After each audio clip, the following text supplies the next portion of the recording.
જો તમે હજુ સુધી અમારી ચેનલને સબસ્ક્રાઇબ ના કરી હોય તો સબસ્ક્રાઇબ કરો અને બાજુમાં આપેલા બેલ આઇકન પર ક્લિક કરો જેથી તમને અમારા નવા વિડીયોની નોટિફિકેશન મળતી રહે। વિદ્યાર્થી મિત્રો, આજના વિડીયોમાં આપણે ચુંબકીય ફ્લક્સ વિશે ચર્ચા કરશું। હવે આગળ આપણે પહેલા ચેપ્ટરની અંદર વિદ્યુત ફ્લક્સ જોઈ ગયા કે વિદ્યુત ફ્લક્સ શું હતું કે વિદ્યુત ક્ષેત્રમાં મૂકેલા કોઈ પૃષ્ઠમાંથી પૃષ્ઠને લંબરૂપે પસાર થતી વિદ્યુત ક્ષેત્ર રેખાની સંખ્યા તેને શું કહેવાય? તે પૃષ્ઠ સાથે સંકળાયેલું વિદ્યુત ફ્લક્સ કહેવાય। તો સેમ જ્યાં જ્યાં વિદ્યુત શબ્દ તો એની જગ્યાએ ચુંબકીય શબ્દ કરી દો તો તમને ચુંબકીય ફ્લક્સ મળશે। એનો સિમ્બોલ પણ ફાઈ છે। જો વિદ્યુત ફ્લક્સને તમે ફાઈ ઈ વડે દર્શાવી શકો તો ચુંબકીય ફ્લક્સને ફાઈ અને ચુંબકીય ક્ષેત્રનો સિમ્બોલ બી એટલે ફાઈ બી વડે પણ દર્શાવી શકો અથવા તો ખાલી ફાઈ લખો તો પણ ચાલશે। તેને હું વ્યાખ્યા આપું કે ચુંબકીય ક્ષેત્રમાં મૂકેલા કોઈ પૃષ્ઠમાંથી પૃષ્ઠને લંબરૂપે પસાર થતી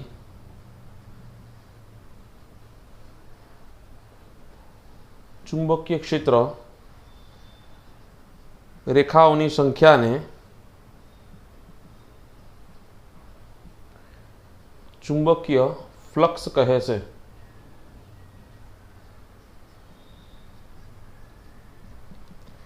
તો હવે એનું ફ્લક્સનું સૂત્ર સાબિત કરીએ। શું કીધું કે ચુંબકીય ક્ષેત્ર તેની અંદર કોઈ પૃષ્ઠ મૂકેલું હોય તો તેની સાથે પૃષ્ઠને લંબરૂપે પસાર થતી ક્ષેત્ર રેખાઓની સંખ્યા। તો હવે એને બે વિભાગમાં હું ડિવાઈડ કરું કે એકની અંદર એવું લાગે સમાન ચુંબકીય ક્ષેત્ર હોય અને નિયમિત આકારનું પૃષ્ઠ હોય તો, અને બીજું અસમાન ચુંબકીય ક્ષેત્રમાં અનિયમિત આકારનું પૃષ્ઠ હોય તો શું કરવાનું? સમાન ચુંબકીય ક્ષેત્ર અને તેની અંદર નિયમિત પૃષ્ઠ। નિયમિત પૃષ્ઠ એટલે કે ચોરસ છે, લંબચોરસ છે, વર્તુળ, ત્રિકોણ કે જેના ક્ષેત્રફળના સૂત્ર આપણને ખબર છે ડાયરેક્ટ, તો એવું કોઈ પૃષ્ઠ લેવામાં આવે તો શું થાય? તો તેની સાથે સંકળાયેલું ફ્લક્સ કેવી રીતે શોધી શકીએ તે જોઈએ આપણે। કે ધારો કે આ સમાન ચુંબકીય ક્ષેત્ર છે। સમાન ચુંબકીય ક્ષેત્રને કેવી રીતે દર્શાવી શકાય? એકબીજાને સમાંતર રેખાઓ વડે દર્શાવી શકાય। તેની અંદર એક પૃષ્ઠ મૂકેલું છે। હવે આ પૃષ્ઠ છે તેનું ક્ષેત્રફળ એ હોય તો તેનું ક્ષેત્રફળ સદિશ કેટલો થશે? એ સદિશ થશે। અને આ દિશા કોની છે? ચુંબકીય ક્ષેત્રની। તો ચુંબકીય ક્ષેત્ર બી સદિશ અને ક્ષેત્રફળ એ સદિશ, તે બે વચ્ચે ખૂણો ધારો કે થીટા છે, બરાબર। તો આ જે પૃષ્ઠ ખરું તેની સાથે સંકળાયેલું ફ્લક્સ કેવી રીતે તમે શોધી શકો? જે રીતે વિદ્યુત ફ્લક્સની અંદર સૂત્ર શું હતું? આપણું વિદ્યુત ફ્લક્સનું સૂત્ર શું હતું? ફાઈ ઇઝ ઇક્વલ ટુ ઈ સદિશ ડોટ એ સદિશ હતું વિદ્યુત ફ્લક્સ। તો એની જગ્યાએ ચુંબકીય ફ્લક્સ ફાઈ બી બરાબર બી સદિશ ઇન્ટુ ડોટ એ સદિશ। તો ચુંબકીય flux phi B is equal to B સદિશ ડોટ એ સદિશ। હવે બે સદિશ રાશિ વચ્ચેનો અદિશ ગુણાકાર હોય તો શું લખાય? પહેલાનું મૂલ્ય બીજાનું મૂલ્ય ઇન્ટુ શું આવશે? કોસ થીટા આવશે। માટે phi B is equal to b a cos theta. તો હવે થીટા એ કોની વચ્ચેનો ખૂણો? આગળ મેં બહુ બધી વાર સમજાવ્યું છે કે જ્યારે કોઈ પણ સૂત્રમાં પાછળ સાઇન થીટા કે કોસ થીટા આવે તો એ થીટા કયો હોય? તેની આગળ જે બે સદિશ રાશિ હોય તેમની વચ્ચેનો ખૂણો હોય। તો કોસની આગળ બે સદિશ રાશિ કઈ છે? બી સદિશ અને એ સદિશ। તો આ કોની વચ્ચેનો ખૂણો છે? બી સદિશ અને એ સદિશ, કે જ્યાં થીટા એ બી સદિશ અને એ સદિશ વચ્ચેનો ખૂણો છે। હવે આના પરથી આપણે ફ્લક્સનો એકમ અને પારિમાણિક સૂત્ર શોધીએ।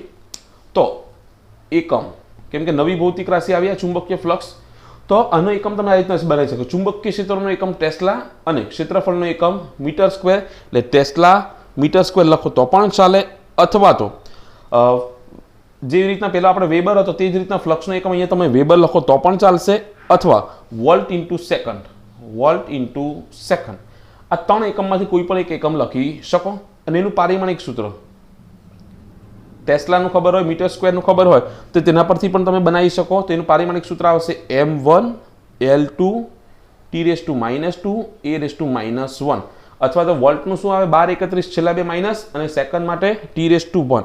એના પરથી પણ તમે બનાવી શકો m1 l2 t-2 a⁻−1 આ એનું પારિમાણિક સૂત્ર। હવે બે સદિશ રાશિનો ડોટ પ્રોડક્ટ એટલે કે અદિશ ગુણાકાર કરું તો જવાબ કેવો આવે? સદિશ કે અદિશ? અદિશ આવશે.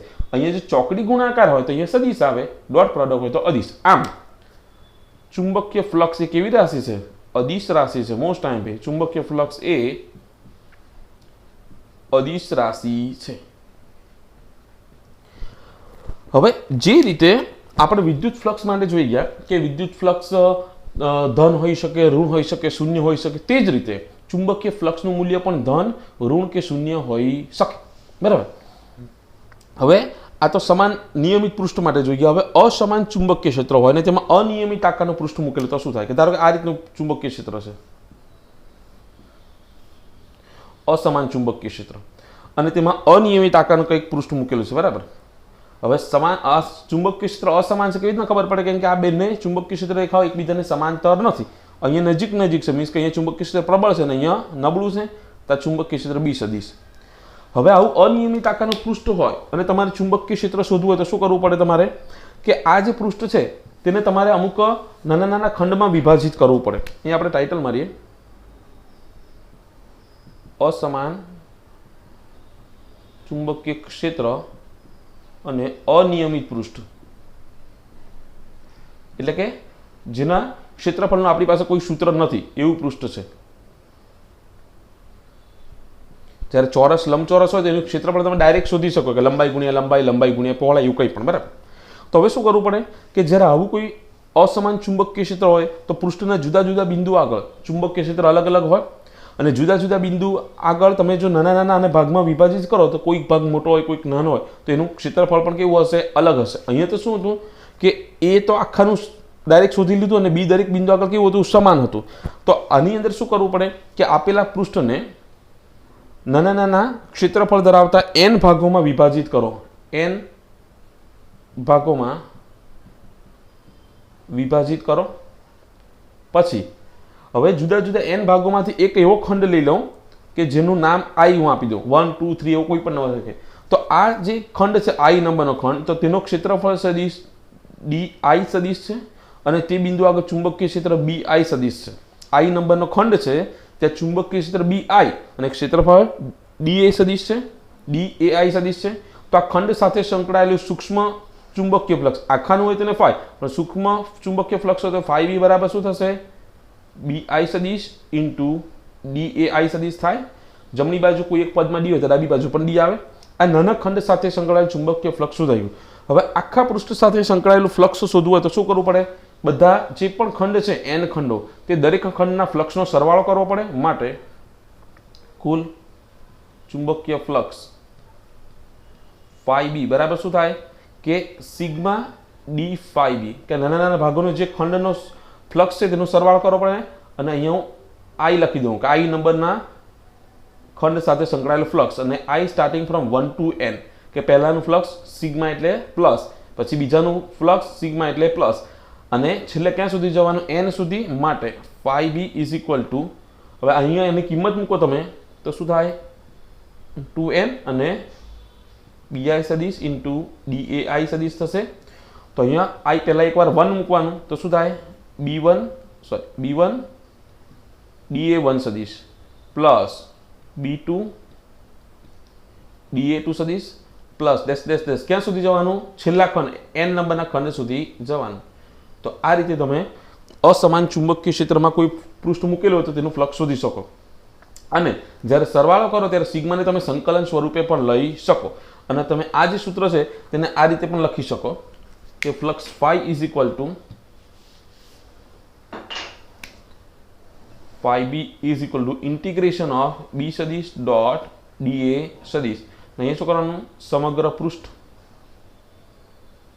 કે આનો સરવાળો કરો, અથવા તો તમે સરવાળાને સંકલન સ્વરૂપે પણ લઈ શકો. અહીંયા તમે કેપિટલ એ લો, સ્મોલ એ લો, કોઈ પણ ચાલશે. ક્ષેત્રફળ સદિશ છે. તો આ આપણું થઈ ગયું ચુંબકીય ફ્લક્સ. કોને કહેવાય? તે ચુંબકીય ફ્લક્સના બે સૂત્ર આપણે જોયા. સમાન ચુંબકીય ક્ષેત્ર હોય તો અને અસમાન ચુંબકીય ક્ષેત્ર હોય તો આ સૂત્ર લાગુ પાડી શકો, અને સમાન હોય તો આ સૂત્ર તમે ડાયરેક્ટ સૂત્ર લાગુ પાડી શકો. અસમાનને આ જે સૂત્ર ખરું તેને આને પણ લાગુ પાડી શકો. બરાબર. પણ તમે આ સૂત્રથી કરો અસમાન તો તમને ઈઝી પડશે, અને સમાન ડાયરેક્ટ તમે આના મદદથી શોધી શકો. તો આ થઈ ગયું આપણું ચુંબકીય ફ્લક્સ.